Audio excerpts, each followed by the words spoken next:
we have the opportunity with a new couple. Actually, it's not a new couple to us.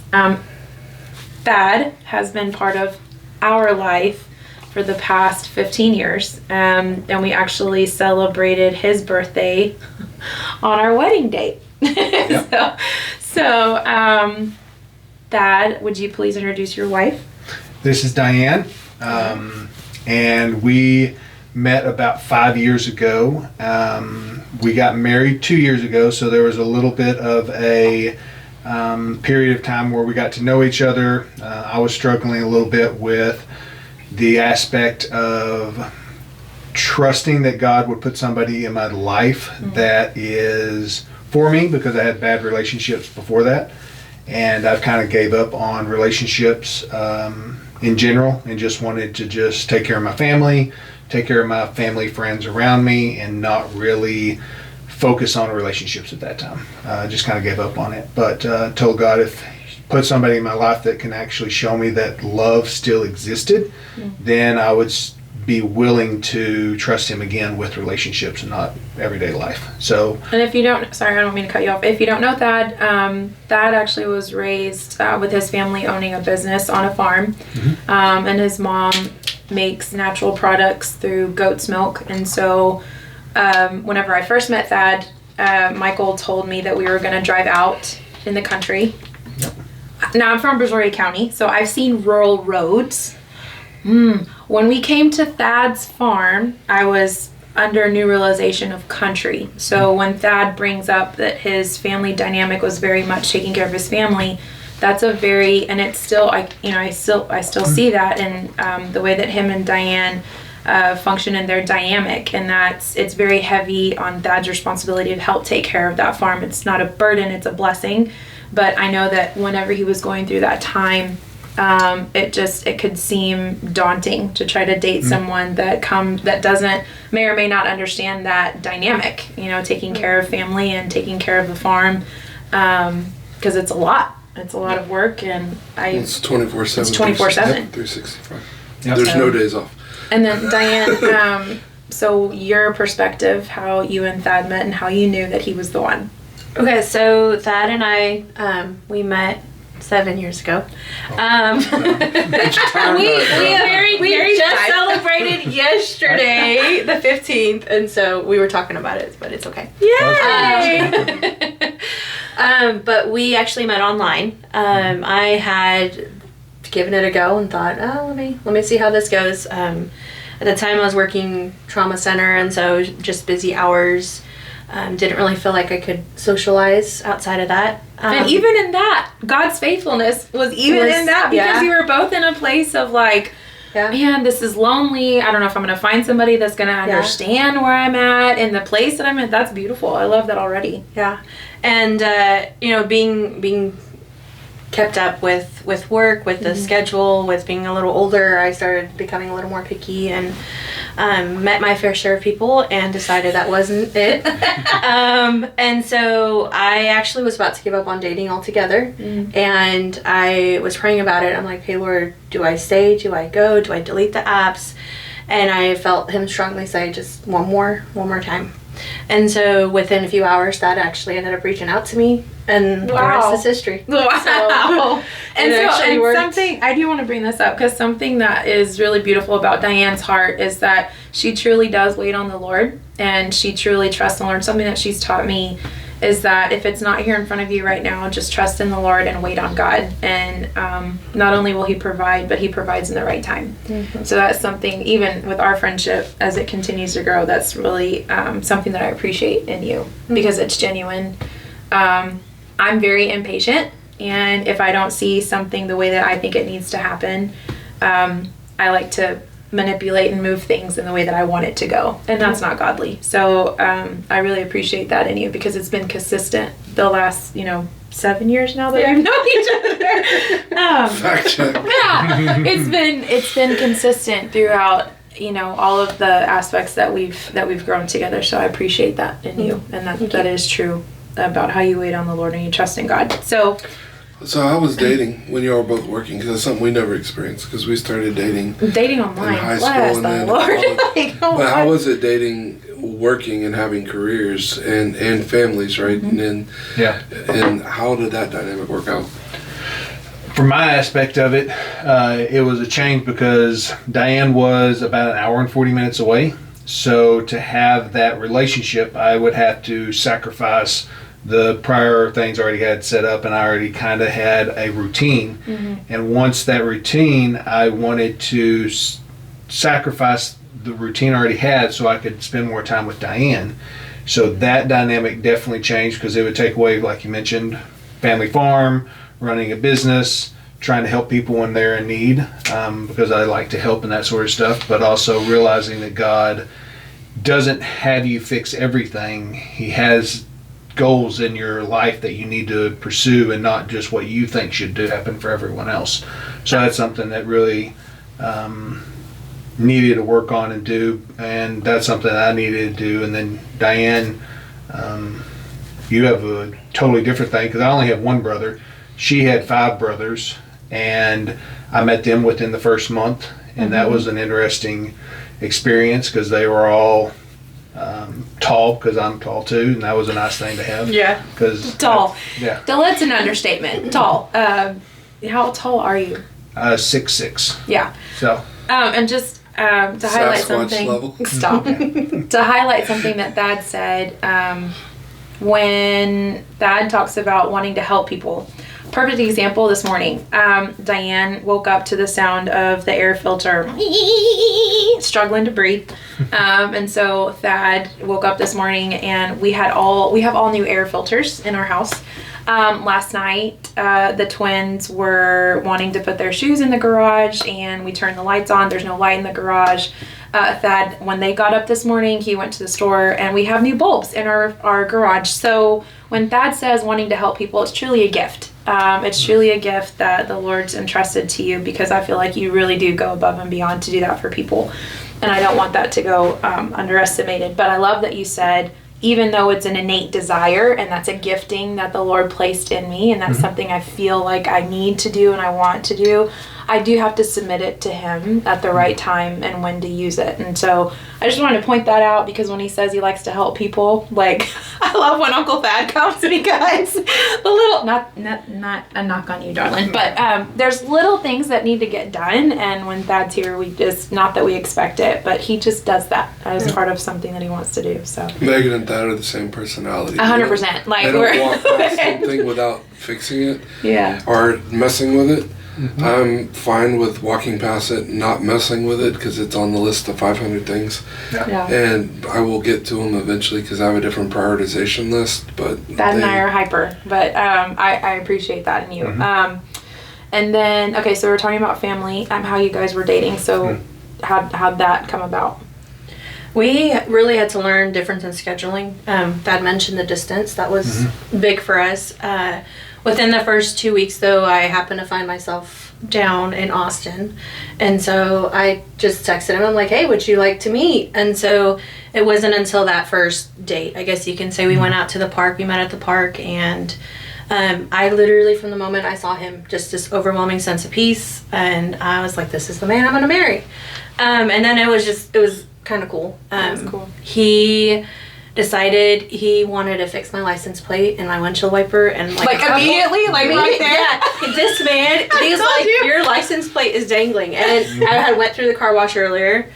That had to have been how it happened. But he goes to his car, pulls out this massive tool case, and just starts tinkering with things, and he's like, hey, let's check your oil. Yes, I mean, he does. And then he looked at my windshield wipers, and there was a storm brewing, and he's like, you can't drive, you're gonna, the windshield wipers. And he's like, let's drive over to Walmart. And I'm like, we just met. We're not riding together. I don't know you.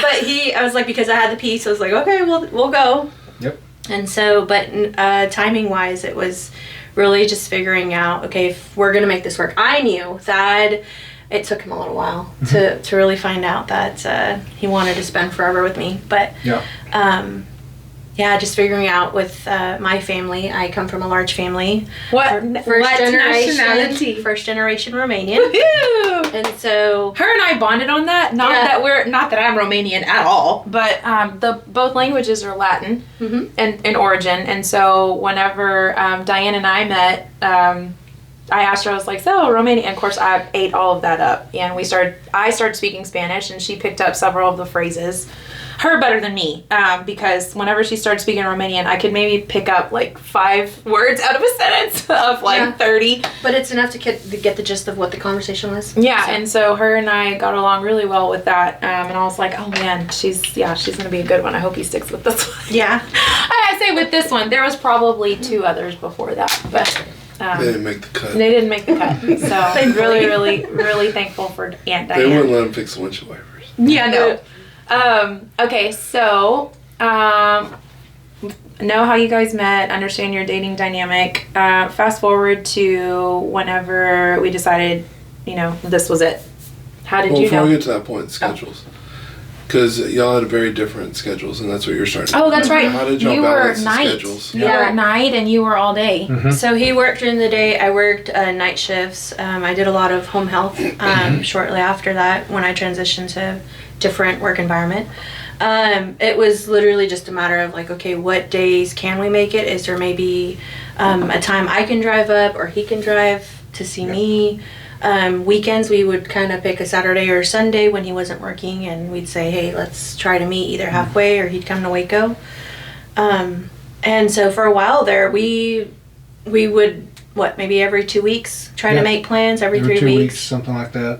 We'd always try to do something intentional. I really like cooking, so we would get together, try to do some type of meal or do a get together where we can go out and eat sometimes, like going to the park. That was one thing. That was a funny story. I think it was the first 2 months we went to Cameron Park up in Waco. Yeah. And, me, I'm adventurous. We used to go in college and we would run the hills and go up into Lover's Leap and all that sort of stuff. So I took her on one of the back trails, and all I hear is, oh! And then Diane's bouncing down the hill. Mind you, it had just rained and everything was slick, and that no problem. I of course hit a slick patch, and I came tumbling down, and he's like, I thought you knew how to hike, and I was like, look, listen here. Definition of hike. Yeah, that's funny. So we always tried to do something. It was really nice at that time. My dad was alive, so we would go out to the farm, and that was a good place that we could kind of a neutral place meeting. Yeah. She kind of sees the first time she went to the farm, she actually gave birth to a goat. I didn't. I helped the birth. Yeah. Wow, that's a miracle. Helped to give birth to a goat. Let me clarify that. I knew it was a match made. Yeah. First human woman to give birth to a goat. Wow. Bless the Lord. So her hands were small enough to pull out the goat. So she got to experience that, and then... That was the first time that you actually went out to the farm? Yeah. What are the odds? Logistically, what are the odds of that happening? I don't know. Nah, I have no idea. Yeah, it's unbeatable. Dad's like, I can't do it. There's just no way. I couldn't get my hand, so she had to reach in and grab like, I'm just saying, like, what are the odds of that, something that special happening? Like, okay, continue. She learned the definition when I said work, and I don't mind being in the heat, and she was like, I don't know if I can do this. So she went inside sometimes, but she does stay out there whenever I'm working on a car or something. So I really enjoyed that, because that's something in my past relationships, they didn't find the joy of whenever I had joy doing something. So they wouldn't stay with me. They would go and just sit in the AC, and then when I got done, she would actually sit out there and sweat with me, even though she was like, man, this is terrible. Yeah, I don't like heat. Like, give me cold any day, I can adjust. But I'm like, for Thad, I'm willing to do it. For Thad. But yeah, that, and then me and her family for the first time, we did a game night, which I was trying to I don't know how elaborate you want to go into that one. Because she's like, full of rain. We got together. It was first time I met all of them. All 5 of them showed up with their significant others. Some had kids, all that good stuff. And we played What Do You Mean? And that was the number 1 rated game on Amazon.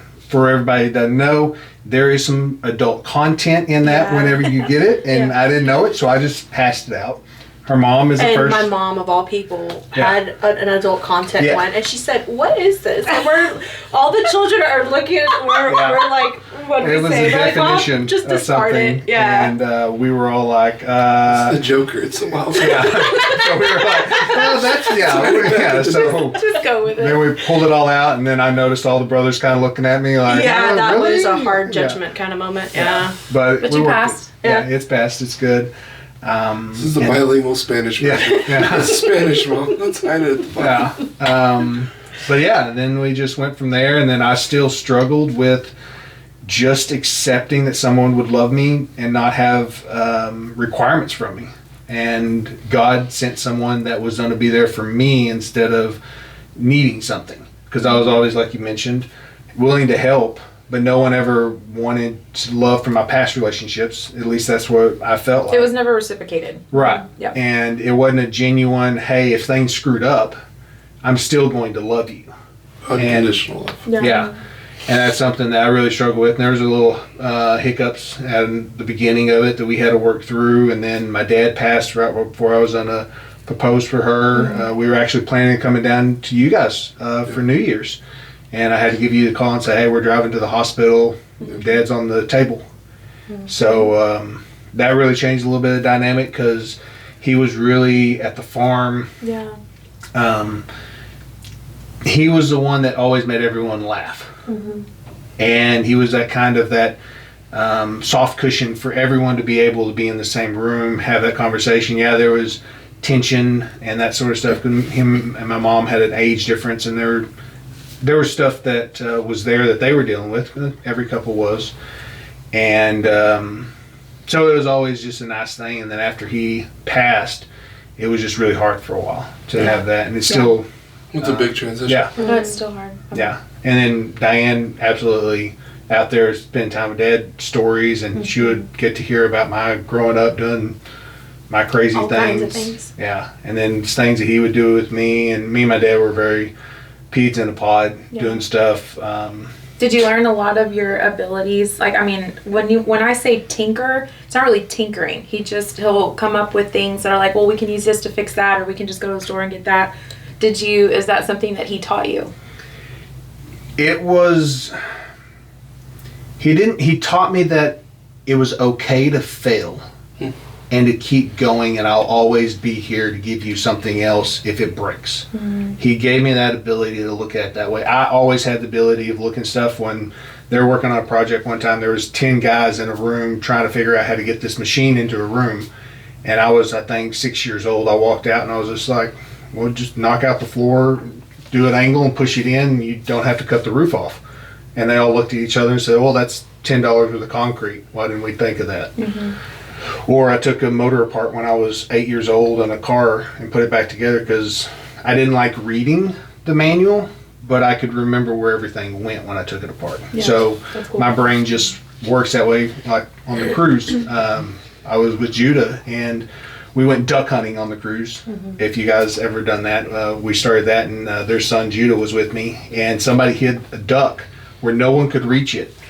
So I just started walking around. I just picked up scraps that people threw away and came back, and I was like, all right, Judah, how do you get made this like a out? Fishing pole. And he looked at me a little bit, and I was like, okay, we're going to do this, this, and this. And then he did it, and he was like, how did you figure that in your head? And I was like, when you're on a farm, when she said on the farm, our closest store is an hour away.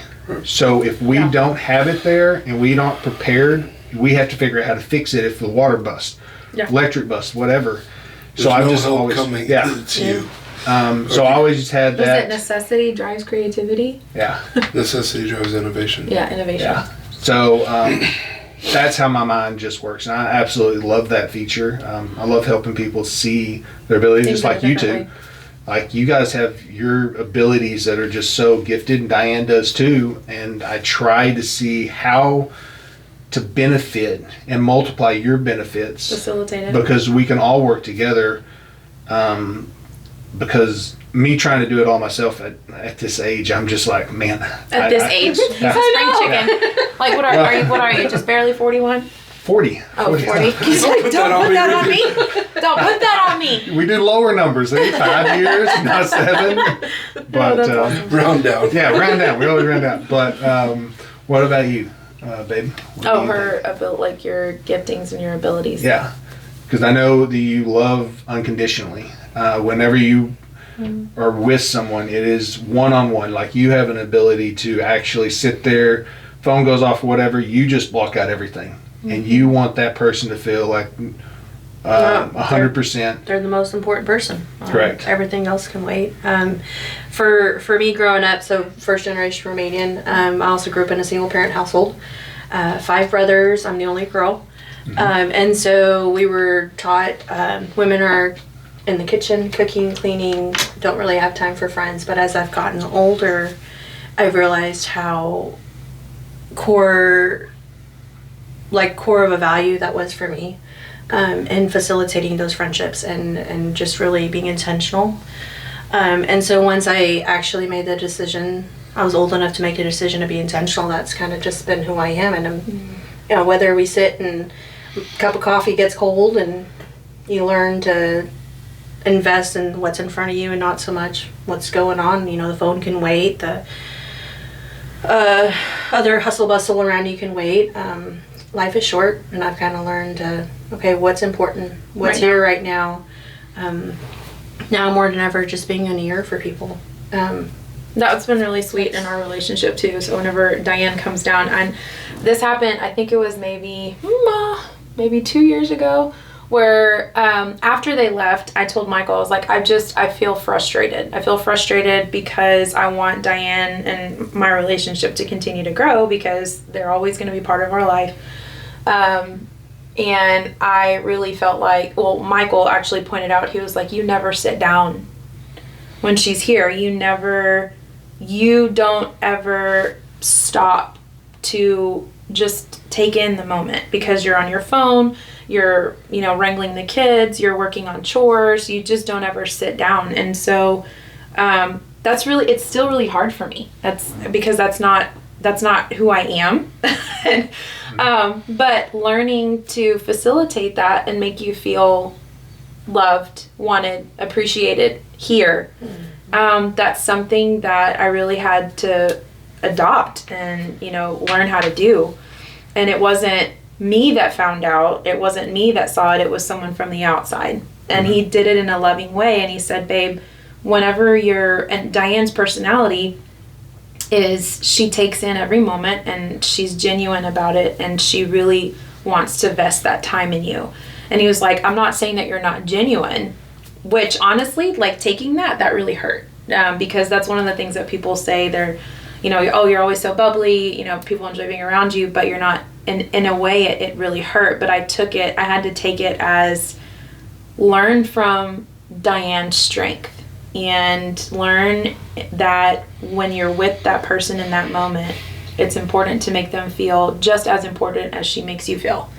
And so whenever she comes down, I intentionally try to put down my phone, and I just intentionally try to, be in front of them and with them. Not saying that it's easy, because it is very hard. But she does also find ways to try to meet me where I'm at. So even in a friendship, from 2 completely different dynamics, other than, the language, it's been really sweet and tender to see that friendship grow. Speaking of growing, something that I wanted to bring up that we learned on the cruise, and Thad, you had brought this up. There were 3 topics really that I kind of caught on the cruise, and you had mentioned one of them, and that was whenever you and Diane went to dinner, you noticed that couples, be it a husband and a wife, boyfriend, girlfriend, you noticed what? So we were at the eating establishment, and we noticed that the couples that were there together weren't talking. They were either on their phone, they were either just kind of looking at each other, kind of blank stare. They would say, you kind of suggest that they would make a comment, but it wasn't open communication. It wasn't something that was joyfully having a conversation. And I know we mentioned it, that wasn't about the weather. And Thad hates talking about the wedding. He hates talking about small talk. He mentioned that. And I this year, that's one of my goals is if I'm going to sit down and have a conversation with you, I want to have a conversation. I want to see that. And that really just kind of bothered me, hurt me. I don't know what the correct way of expressing, of seeing in a room of probably 200 people, and there was probably 20 couples, maybe 2 of them were talking, and the other ones were just sitting.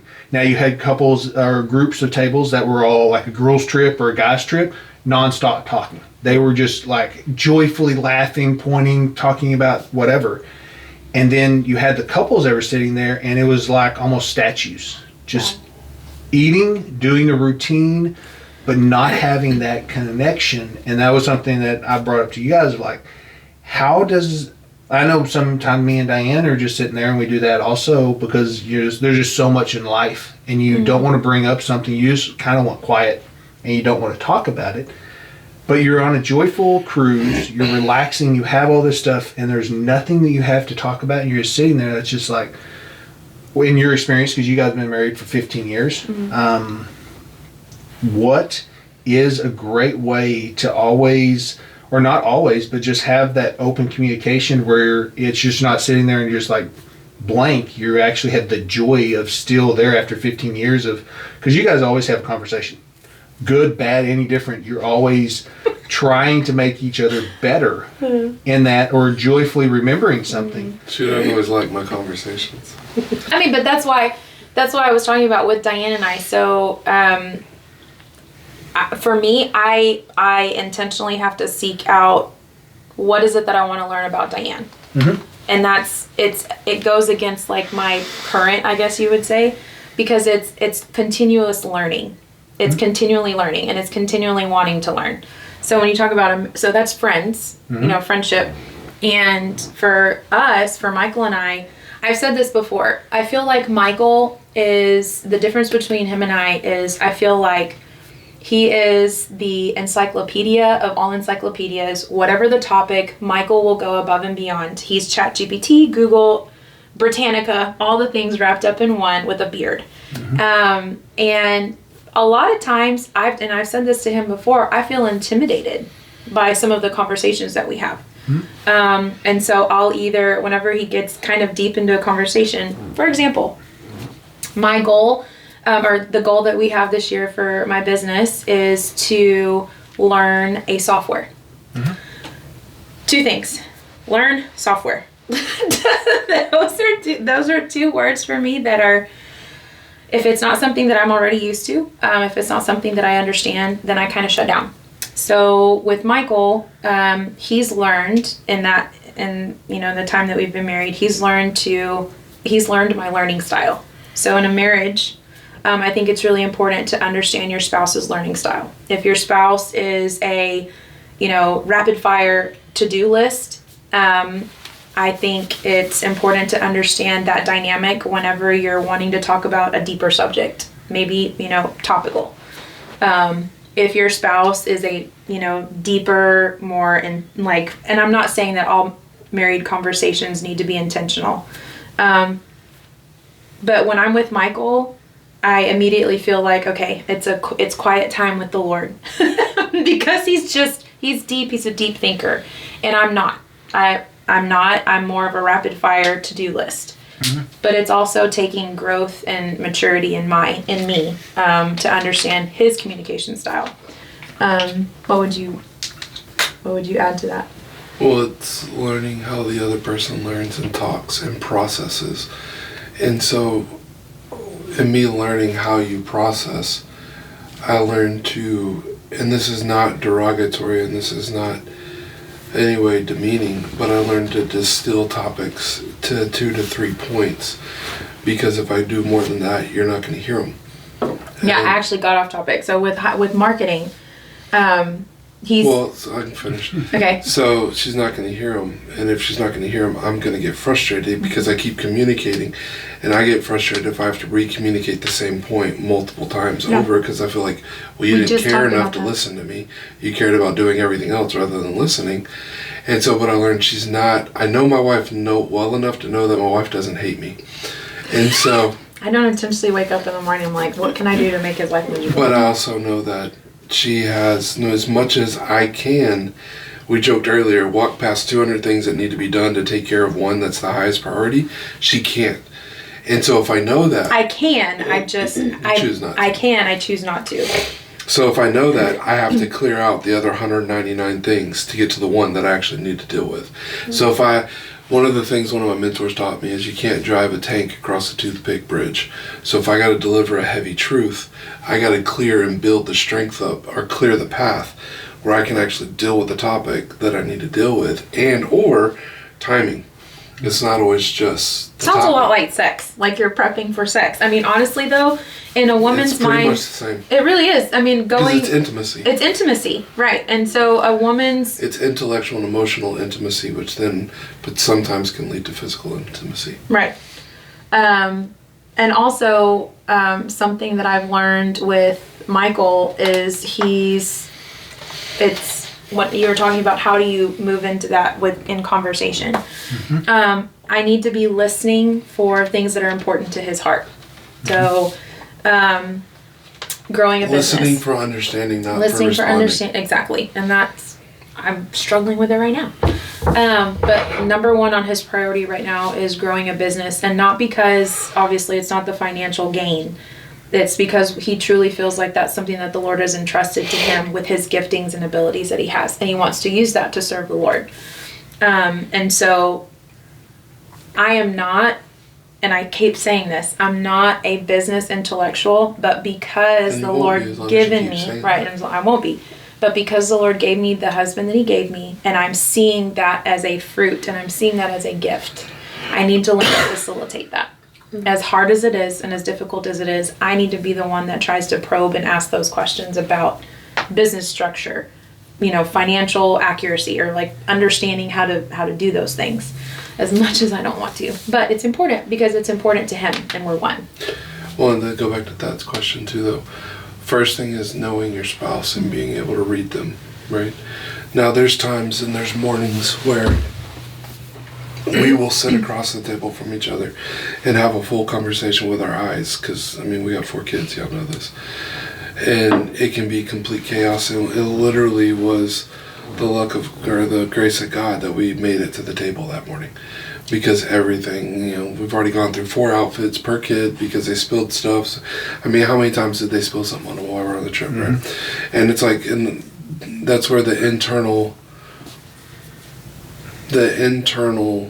intuition and tying in with the Holy Spirit of, are the kids being rebellious, or are the kids exhausted? Mm-hmm. Because I'm not going to go tear my kids' butt up when they're exhausted. And we've been trying to, even we talked about this earlier. They're exhausted, but there's no structure. We learned that on the cruise. Well, have structure. Well, even when they're on a vacation, have a vacation structure. Yeah. But when they're exhausted and they're still acting a fool, it doesn't give them an excuse to act a fool. But God gives us grace when we're acting a fool. When we're acting a fool, because we put ourselves in a circumstance. Now, we may have talked to them, said, hey, we need to take a nap, we're going to have a long day, and they don't want to take a nap because it's a new environment, new everything. But that's where the structure comes in, especially like with the twins, right, who need a nap, or who are used to taking one from school. The point being, if you understand and you can read your spouse where they're at, and where they're at in the day, it goes back to listening for intention, not for responding. And communication. Then because you said something that was key throughout the day. Right. So you're constantly keeping communication open. Those times, if you were on the outside watching us communicate while we were traveling in Mexico with the kids or whatever, trying to get in the taxi, out of the taxi, to the park, you're like, man, they're fighting, they're arguing, they're short, they're this. And it's we've learned over the years, there's time when there's very serious, abrupt communication, because it's got to be quick and it's got to be now. Mm-hmm. And it's so different than my normal routine or tone. The kids respond faster because it's not normal, right? And there's times when it's a lot more appropriate. There's times where I'm not going to induce panic because there may be something going on around them that I don't want them to even be aware of. So I may be addressing it or whatever, right? But to go back to your point, how do you keep constant communication with your spouse? Intentionality, right? Energy, mental, emotional, physical energy. And I think a willingness for continually learning and willing to continually learn them. Every child we've had, her love language and her communication language and her money language has changed, which the biggest stressors a lot of time is emotional, physical, and financial. Like kids and emotionally, where she's at because her hormones shifted every kid, and then financially, like because it's financial security is a big thing too. When we don't have, she doesn't feel financially secure, almost nothing else matters at that point. So understanding where she's at with these points, and that we have a plan, even if we got $10 in the bank account, whatever. If she has a plan, understands that, I understand that, where we're going, what we're doing, how we're doing it, she's okay. And then understanding too that projecting the insecurities. Protecting her and her insecurities by projecting the vision and direction that we're going in, but that can't happen. Let me rephrase this. This is a real delicate point because it's not sexist. I had to earn the right to lead my wife. I had to get my wife to trust me because she was brought up, and we train our kids to be strong, independent people. But then all of a sudden you get in a marriage and you're supposed to be submissive to each other, and it's countercultural. And so I had to earn the right to lead my wife in God's eyes, because when he gave her to me, I had to earn that right because that's his daughter. But then also in her eyes, because at first she's like, she would tell me, when are you going to step up and be the man of our family? Finally one time I was like, whenever you take the pants off and let me. Because you're telling me to, but you won't let me. You're constantly, I told her one time, and this is one of those communication styles, and this is back to your point, I'm bringing it full circle. She would ask that, but because my wife's emotional short, what did I finally do that broke it? I said, well, you keep neutering me every time I try. So how do you think I'm going to do it? If you never let me try, it never will happen. So it finally came out. It's like, I don't know if I can trust you. And so when my prayer shifted to hear her heart, not what she's saying, what she was telling me is I wasn't providing the security for her in that moment. So I didn't what I thought would make her secure isn't what was making her secure. And that, of course, and is until understanding your language, languages. When the spouses they don't feel secure emotionally or physically, sexually or financially, like especially women, they shut down. They don't communicate. Yeah.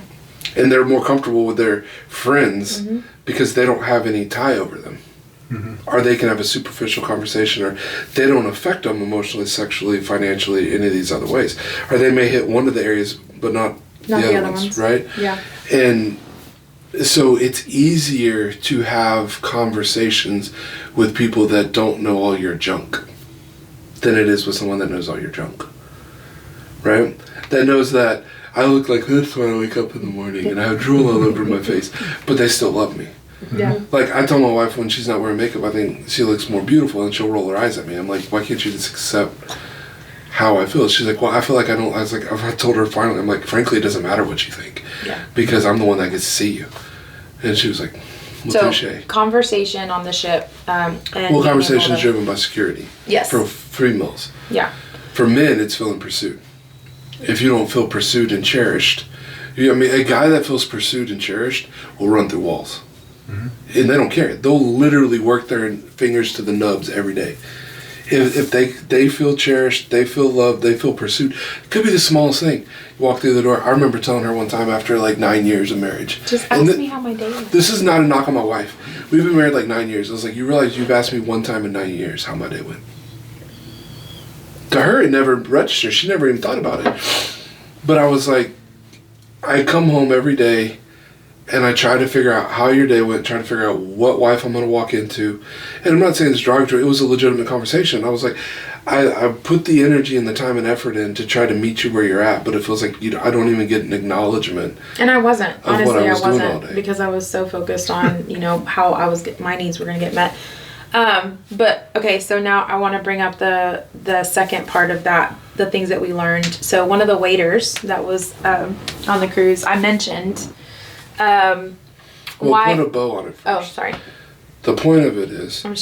Yeah. I understand, but the point of it, and so I'm effectively communicating. Okay. The point of it is to keep real communication, just like that one, understanding that you're on the same team, that you're not there to cut each other out. Understanding. I'm not here to cut her down. She's not here to cut me down. Because if I cut her down, I'm cutting myself down. Two became one. And if you understand that the other person truly has your best interest at heart, and whether you don't actually believe that, you choose to believe it. Because love's a choice, not a feeling. I choose to believe that she has my best intentions at heart. So if she tells me something that I don't want to hear, or she says something, or I say something out of anger, Lord, let me hear their heart, not what they said. Because there's always a kernel of truth in it. Correct. It's where's the kernel? And then, Lord, are you telling me to deal with this or not? Are you showing me somewhere I failed because my spouse is feeling this way? And I can't fix everything. He may say, no, I'm working on that with her. Touche, all right. And then I can literally let it roll. Which that's happened before too, where I'm just frustrated with you, and you really felt like the Lord told you to let him do his work. Right. And in the moment, it feels like he's purposely not trying to address neglecting me, you. or he's purposely neglecting me because he's mad too. That's how the enemy will twist it.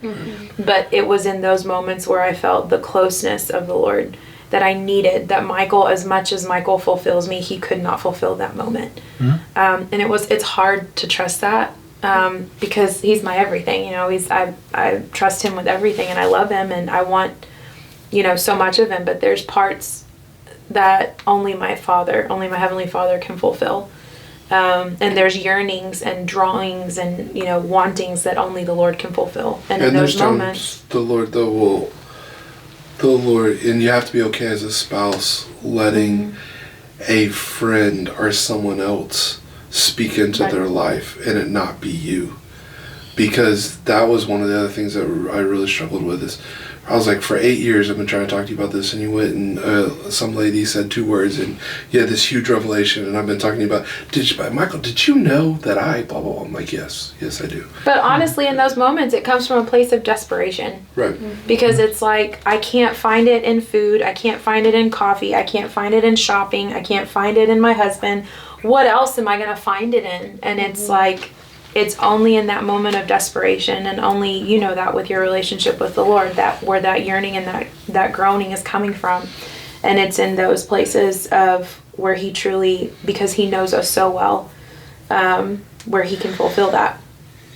Which the other part, now it feeds more into what the other waiters said. Of gratitude.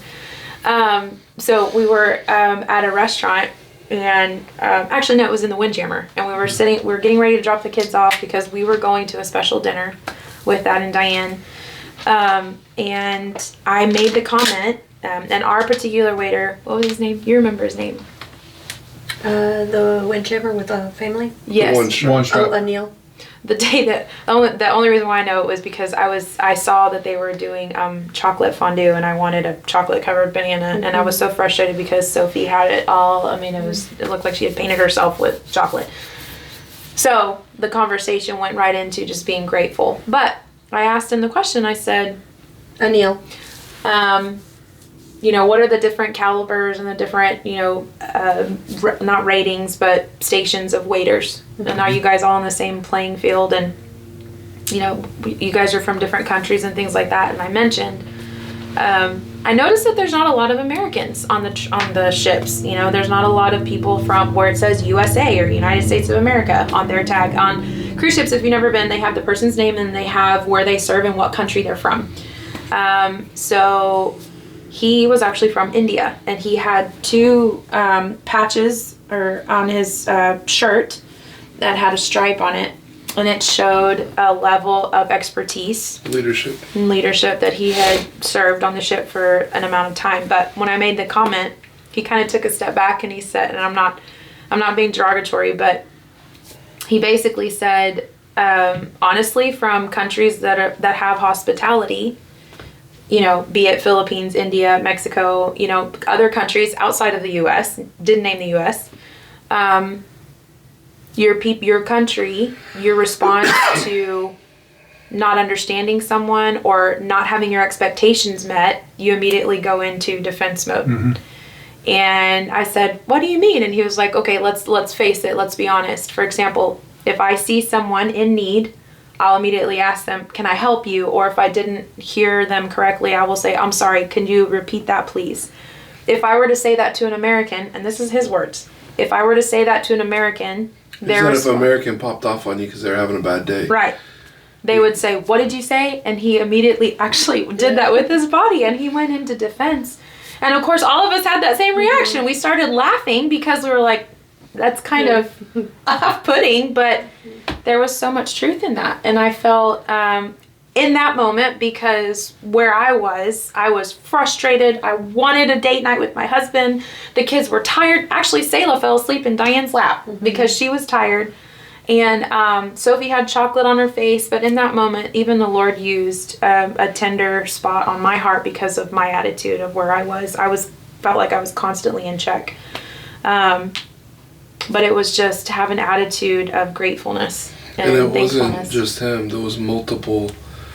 And don't get us wrong. I mean, the staff are extremely friendly, and they're by no way being derogatory about Americans. But we sat at so that was one instance. There was multiple waiters though that made the comment that they've noticed that it's harder for the Americans to have that be grateful or show appreciation as a whole. Like there's individuals.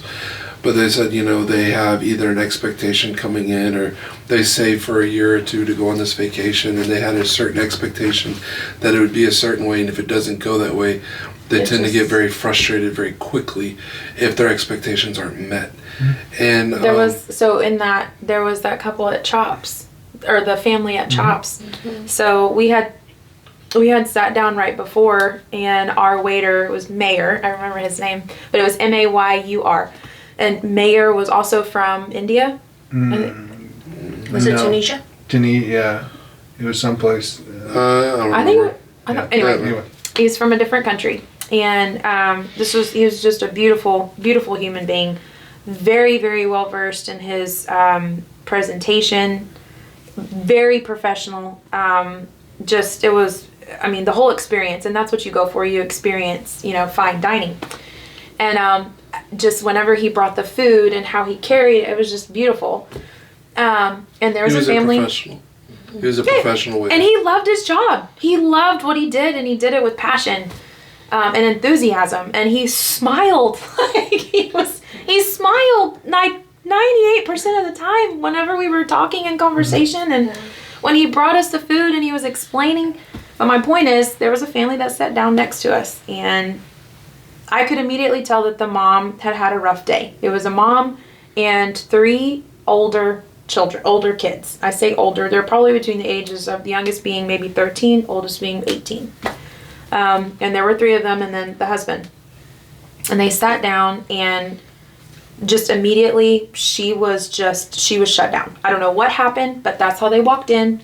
And so I'm just kind of, every chance that I got, I was being nosy, and I'm glancing over and looking at her facial reactions. And Mayor had greeted them when they came and sat down. He said, "Hello, good evening. So glad to have you here at Chops Grill." And the husband actually cut him off and said, "We're ready to order."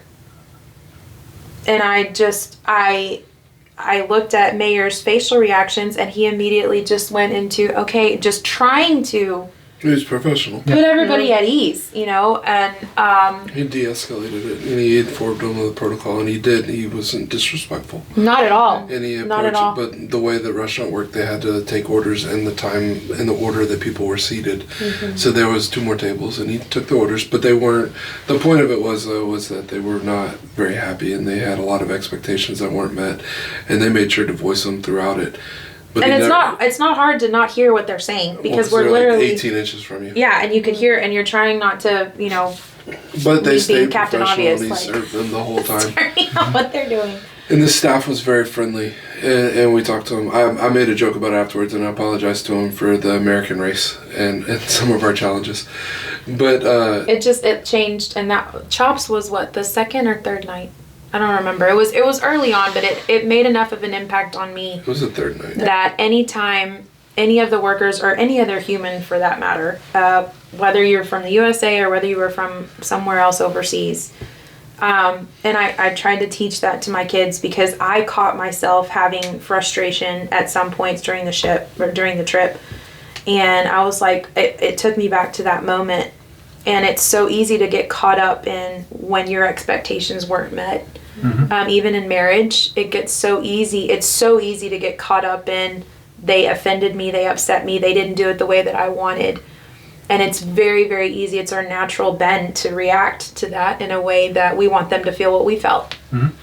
And that instance really impacted me. But going into conversations with marriage, when you sit down to because I'm going back to your initial question that you had, whenever you're at dinner or you're on a date and both of you are on your phone intentionally trying to block out everything else that's around you by death scrolling or whatever it may be. I think it's so important to always think of the needs of the person that you're with.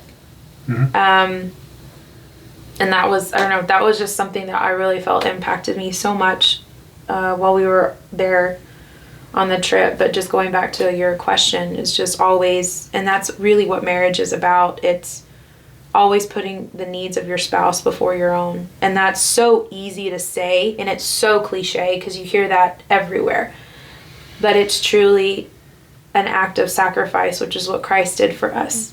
You know, and it goes back to a perfect picture and paint a perfect example of what he constantly did. You know, in the middle of eating with his friends, a woman comes and throws herself at his feet, and he immediately met her where she was at. Him preaching and children running up to him, and that gets me every time.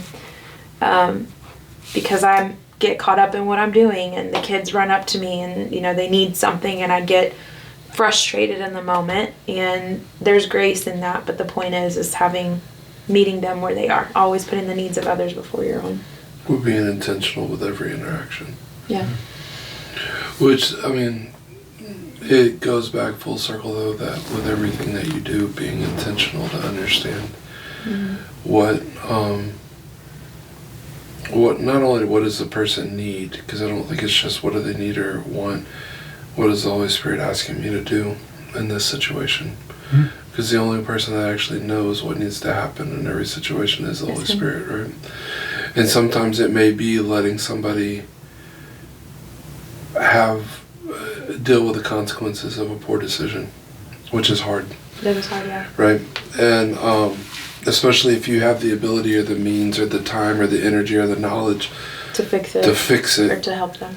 But we were talking about this earlier when we were driving, but with a couple of our kids, the better thing at times is to sit there next to them watching them struggle while they're trying to learn how to do X rather than just do it for them, because they'll never learn.